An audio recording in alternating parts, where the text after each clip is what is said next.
찬양예배에 오신 의아원에게 성도님들을 주님의 이름으로 환영하고 축복합니다. 오늘은 4월 27일 출애굽기 12장 37절에서 51절의 말씀을 가지고 기억하고 기념하고 감사하라 라는 제목으로 하나님 말씀을 나누겠습니다. 먼저 제가 성경 봉독해 드리겠습니다. 이스라엘 자손이 라암셋을 떠나서 숫곳에 이르니 유아 외 보행하는 장정이 60만 가량이요 수많은 잡족과 양과 소와 심이 많은 가축이 그들과 함께하였으며 그들이 애굽으로부터 가지고 나온 발교되지 못한 반죽으로 무교병을 구웠으니 이는 그들이 애굽에서 쫓겨남으로 지체할 수 없었음이며 아무 양식도 준비하지 못하였음이더라. 이스라엘 자손이 애굽에 거주한 지 430년이라 430년이 끝나는 그날에 여호와의 군대가 다 애굽 땅에서 나왔은즉 이 밤은 그들을 애굽 땅에서 인도하여 내심으로 말미암아 여호와 앞에 지킬 것이니 이는 여호와의 밤이라. 이스라엘 자손이 다 대대로 지킬 것이니라. 여호와께서 모세와 아론에게 이르시되 유월절 규례는 이러하니라. 이방 사람은 먹지 못할 것이나 각 사람이 돈으로 산 종은 할례를 받은 후에 먹을 것이며 거류인과 타고 흉꾼은 먹지 못하리라. 한 집에서 먹되 그 고기를 조금도 집 밖으로 내지 말고 뼈도 꺾지 말며 이스라엘 회중에 다 이것을 지킬지니라. 너희와 함께 거류하는 타국인이 여호와의 유월절을 지키고자 하거든 그 모든 남자는 할례를 받은 후에야 가까이하여 지킬지니 곧 그는 본토인과 같이 될 것이나 할례 받지 못한 자는 먹지 못할 것이니라. 본토인에게나 너희 중에 거류하는 이방인에게 이 법이 동일하니라 하셨으므로 온 이스라엘 자손이 이와 같이 행하되 여호와께서 모세와 아론에게 명령하신 대로 행하였으며 바로 그날에 여호와께서 이스라엘 자손을 그 무리대로 애굽 땅에서 인도하여 내셨더라. 아멘. 작년부터 시작된 코로나가 언제 그칠지 모를 정도로 계속 확산세 가운데 있었습니다. 본문에 나오는 이스라엘 백성들은 430년 동안 지내면서 이런 생각을 했을 수 있습니다. 우리가 이집트의 노예로 살면서 이 노예로서의 해방과 그리고 하나님께서 약속해 주신 그 약속의 땅에 과연 언제 들어갈 수 있을까? 이 긴 시간 동안을 어떤 기대와 소망을 가지고 살아갈 수 있을까? 여러 가지 생각이 들었을 것입니다. 바로왕의 이 완악한 반대에도 불구하고 그럼에도 결국 이스라엘 백성들은 애굽 땅에서 탈출하게 되었습니다. 애굽 사람의 모든 맏아들과 가축에 처음 난 것들이 다 죽게 되는 10번째 재앙을 겪고 나서야 바로왕은 어쩔 수 없이 이스라엘 사람들을 광야로 가도록 허락해 주었습니다. 그렇게 빠져나온 이스라엘 백성의 숫자가 무려 성인 남성만 60만 명 가량이었습니다. 이스라엘 백성들은 자신들이 건설하던 라암셋을 떠나 숫곳에 도착했는데 라암셋은 나일강 삼각주인 나일 델타의 북동쪽에 위치한 곳이라고 합니다. 그들은 라암셋을 출발한 뒤 첫 번째로 숫곳에 도착했습니다. 구대에 붙은 히브리식 숫곳은 초막들 그리고 움막들이라는 뜻을 가지고 있습니다. 그들이 첫 번째로 정박한 곳을 초막들이라고 부르는 이유는 그들이 그곳에 도착해서 피난민으로서 임시 천막을 쳤기 때문입니다. 이후 40년 동안 계속되는데 이렇게 오랜 시간 천막을 치고 살 것이라고 아무 누구도 생각지 못했을 것입니다.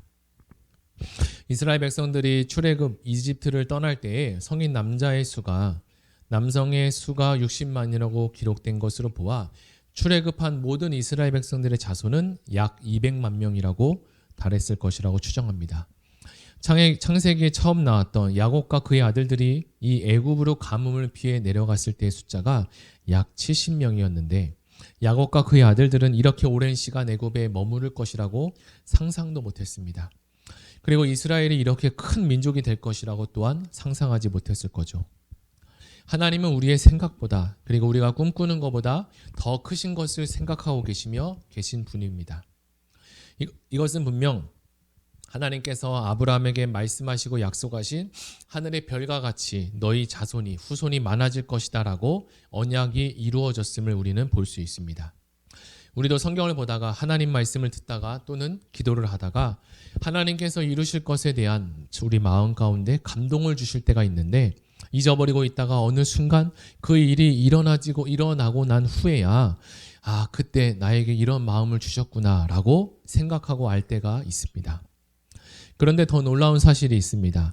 40절과 41절에 보면 이스라엘 자손이 애굽에 거주한 지 430년이란 이 430년이 끝나는 그 날에 여호와의 군대가 다 애굽 땅에서 나왔다고 합니다. 이스라엘 백성들이 애굽 땅에서 빠져나온 이 날은 야곱이 애굽으로 들어간 지 약 430년이 되는 해의 어느 한 날이 아니라 야곱이 들어간 지 정확하게 430년이 끝나는 바로 그 날이라고 합니다. 우리는 이것을 보며 하나님의 예비하신가 그리고 하나님의 타이밍이라는 것을 이야기할 수 있습니다. 우리가 생각해 볼 때 하나님은 일하고 계시지만 일하고 계시지 않는 것 같고 또 나를 보살펴주지 않는 것 같은 생각이 들 때가 있습니다. 하나님 우리의 생각하는 것보다 오히려 더 세밀하고 정확하게 우리를 자신을 알고 계시고 일하고 계신다는 것을 우리는 오늘 본문 말씀을 통해서 또한 다시 알 수 있습니다. 이스라엘 백성이 애굽에 들어간 지 430년이 된 해의 마지막에 하나님이 이스라엘 백성들을 데리고 이집트에서 나오게 된 겁니다. 이스라엘 백성들 가운데 누가 이 날을 기억하고 있을까요? 아무도 이 날을 셀 수가 없을 것입니다. 한정된 시간을 살아가는 인간은 기껏해야 50년을 셀 수 있을까요? 100년 이상을 셀 수가 없을 것입니다. 그리고 그 100년 이후의 삶에 대해서는 아무것도 알지 못합니다. 그런데 하나님은 그날을 셈하고 계셨고 정확한 날에 출애굽의 기적을 또한 일으켜 주셨습니다. 이러한 기쁨이 바로 저와 여러분에게도 동일하게 있으시기를 예수님의 이름으로 축복합니다. 이 날은 이스라엘 백성이 1년 된 흠없는 그 어린 양의 피로 좌우 문설주와 문방의 발음으로 모든 장자의 죽음으로부터 출애굽하여 자유의 몸이 되었던 날입니다. 온전하고 흠없던 그 어린 양 대신 예수 그리스도께서 흘리신 보혈, 그 보혈의 피가 바로 나를 위한 구원의 사건임을 알고 고백하는 모든 자에게 구원의 날이 임하게 되는 것입니다. 우리는 이미 성경을 통해서 우리 예수 그리스도를 통해서 자유와 해방이 임했습니다. 우리를 묶고 있던 죄의 굴레와 그리고 우상들, 죽음과 질병의 모든 것들 근심에서부터 우리 모든 것들을 자유함을 이미 입었다고 성경은 우리에게 선포해 주고 있습니다. 특별히 출애굽기는 이스라엘을 초월하여 많은 민족, 많은 족속에게 대하여 이 해방에 대해서 말하고 있는 책이기도 합니다. 이들은 이스라엘과 함께 있더라도 믿음과 할례로 이 믿음의 공동체에 들어오지 않으면 유월절에 참여할 수가 없습니다. 그런데 하나님은 돈으로 사들인 종으로서 할례를 받은 사람은 누구나 그것을 먹을 수 있다고 하십니다. 그 말씀이 바로 우리가 읽었던 44절의 말씀인데요. 44절에 보면 각 사람이 돈으로 산 종은 할례를 받은 후에야 먹을 수 있을 것이다 라고 합니다. 하나님은 이방 사람 즉 타국인으로 원칙적으로 유월절에 참여할 수 없다고 하셨습니다. 그러나 타국인의 경우라도 유월절에 참여할 수 있는 사람들이 있는데 그들은 바로 타국인 종과 그리고 거류민을 이야기합니다. 44절에 돈으로 산 종은 바로 외국인 종을 가리킵니다. 외국인 종은 사실상 이 가족의 일원으로서 합류했으며 하루 품삯의 일꾼과는 다릅니다. 이들은 할례를 받은 후에 유월절에 참여할 수가 있었습니다. 그러나 종이 된 임시 방문객이나 임시로 고용된 삭슬 밟는 품꾼들은 단지 잠시 머물러 가는 타국인으로서 유월절 준수하고는 아무 상관이 없습니다. 이어서 이어지는 46절에 한 집에 먹되 그 고기를 조금도 집 밖으로 내지 말고 뼈도 꺾지 말라고 이야기합니다. 유월절 짐승의 뼈는 하나라도 꺾어서는 안 된다고 이야기하는데 우리는 왜 뼈를 꺾어서 안 된다는 그 정확한 이유를 성경은 기록하지 않고 있어 잘 알 수는 없습니다. 뼈를 꺾는다고 해서 고기가 부정해지거나 또는 어떤 문제가 생기는 것은 아니기 때문입니다. 그리고 이 규정과 유일하게 연결시킬 수 있는 것은 단 하나, 세상 죄를 지고 지신, 세상의 모든 죄를 지신 예수 그리스도 하나님의 어린 양입니다. 예수님이 십자가에 죽으실 때 이 규례가 예수님께 적용되었습니다. 요한복음 19장 33절 이하에 보면 이렇게 기록합니다. 예수께 이르러서는 이미 죽으신 것을 보고 다리를 꺾지 아니하고 그중 한 군인이 창으로 옆구리를 찌르니 곧 피와 물이 나오더라. 이를 본 자가 증언하였으니 곧 증언이 참이라.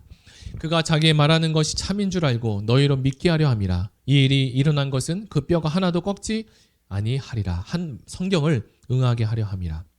하나님은 이 유월절 사건으로 애굽의 맏아들과 짐승들까지도 모두 죽이셨지만 이스라엘의 맏아들은 죽이지 않고 살리셨습니다. 그리고 하나님은 예수님으로 하여금 죽어 마땅한 우리를 대속하도록 하셨습니다. 이 사건은 그리스도의 사역의 하나의 모형이 될 수 있습니다. 그리고 모세는 유월절뿐만 아니라 이스라엘 백성에게도 이 무교절, 이 절기도 대대로 지킬 것을 명령하셨습니다. 유월절 다음 날부터 시작되어 일주일 동안 진행된 무교절에도 누룩이 든 빵은 먹지 못합니다. 오늘날에도 유대인들은 이 마쪼라는 이 누룩을 넣지 않은 이 크래커를 먹으며 이 절기를 기념한다고 합니다. 모세는 이스라엘 백성들에게 이 절기를 통해 하나님이 베푸신 그 은혜와 그분의 규례를 마음에 새길 수 있도록 하라고 권면하고 있습니다. 이는 이스라엘 절기 역시 하나님을 알고 그분의 말씀을 묵상하고 새기려고 하는데 목적이 있습니다. 이 유월절을 잊지 말고 기념하고 그리고 기억하라는 뜻이 여기에 담겨 있습니다. 이제 오늘 본문 말씀을 정리해 보겠습니다. 본문은 우리가 해야 할 신앙생활에 대해서 잘 말씀해 주고 있습니다. 특별히 우리가 드리는 예배를 이야기하는데 하나님의 은혜에 감사하고 기쁘고 그래서 예배하고 경배합니다. 결국은 이 유월절과 그리고 무교절 그리고 이 모든 출애굽 과정 이 모든 것들이 참 신앙생활이 어떤 것인지 알려주고 있습니다.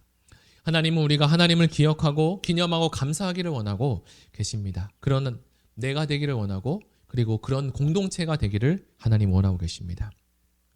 우리는 오늘 읽지 않았지만 출애굽기 12장 2절에 보면 이 달을 너희에게 달의 시작 곧 해의 첫 달이 되게 하고 라고 합니다. 우리가 태어난 날도 생일이라는 것으로 감사하고 기념하는데 우리의 영혼이 태어난 구원받은 그 날이 얼마나 중요한지를 이 유월절을 통해서 우리에게 알려주고 계십니다. 우리가 다시 태어난 구원의 감격을 기억하고 계십니까?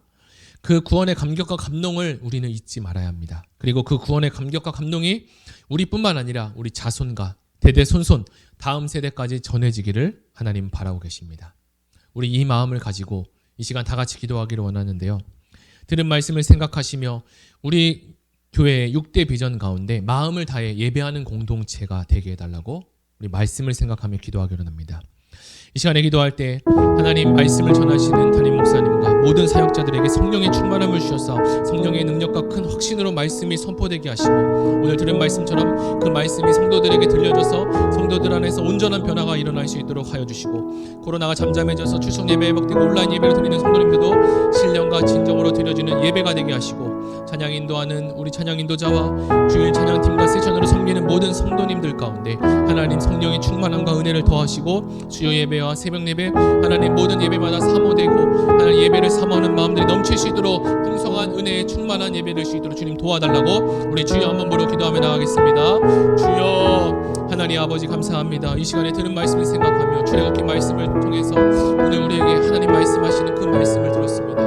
유월절과 무교절을 기념하라고 주님 말씀하신 그 말씀을 기억하며 우리가 하나님께 드리는 이 구원의 감격과 이 유월절이 어떻게 이루어졌는지 하나님께서 10가지 재앙을 통해서 출애굽한 그 모든 것들을 통해서 여호와가 누구신지 하나님이 누구신지 애국과 그리고 이스라엘 백성들에게 분명하게 알려주셨습니다.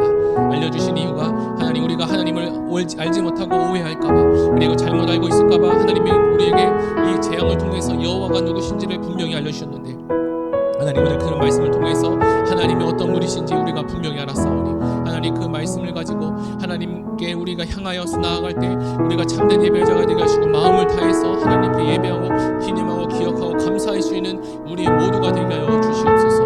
감사하며 예수님의 이름으로 기도드립니다. 아멘. 우리 이 시간 들은 말씀을 생각하며 나라와 민족을 위해서 기도하고 각자 가지고 온 기도 제목을 놓고 그리고 가정을 위해서 우리 다 같이 기도하며 나아가겠습니다.